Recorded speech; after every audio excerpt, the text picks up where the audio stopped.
एक घने जंगल में एक शानदार हाथी गनो अपनी मौज मस्ती में रहता था। वो जंगल का बादशाह तो नहीं था, लेकिन अपने भारी भरकम जिस्म और जोरदार चिंगार की वजह से सभी जानवर इससे डरते थे। एक दिन गनो हाथी मजे से दरिया के किनारे नहा रहा था कि अचानक उसके पांव के नीचे कुछ हलचल महसूस हुई।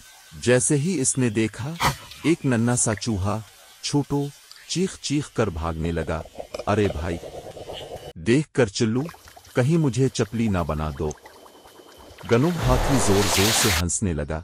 हा हा हा, तुम जैसे नन्हे से चूहे को मैं कैसे देख सकता हूँ? तुम तो एक राई के दाने जितने हो। छोटो चूहा नाक सुकोड़ती हुए बोला। चुल्लू चुल्लू, बड़ा आया हाथी, देखना एक दिन मैं तुम्हें सबक सिखाऊंगा। हाथी फिर से कहकहा लगाकर चल दिया। अच्छा, एक चूहा मुझे सबक सिखाएगा? ये तो क़यामत की निशानी लगती है। चंद दिन बाद जंगल में हलचल मच गई।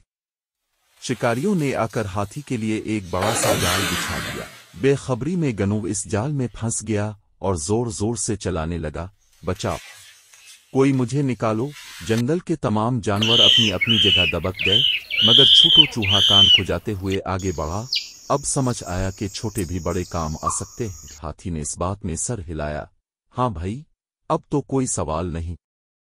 छोटो ने अपने तेज दांतों से रस्सी काटना शुरू की और थोड़ी देर में हाथी आजाद हो गया।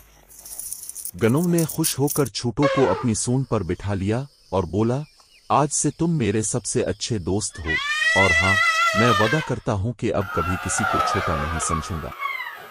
तब से गनो और छोटो की दोस्ती पूरे जंगल में मशहूर हो गई।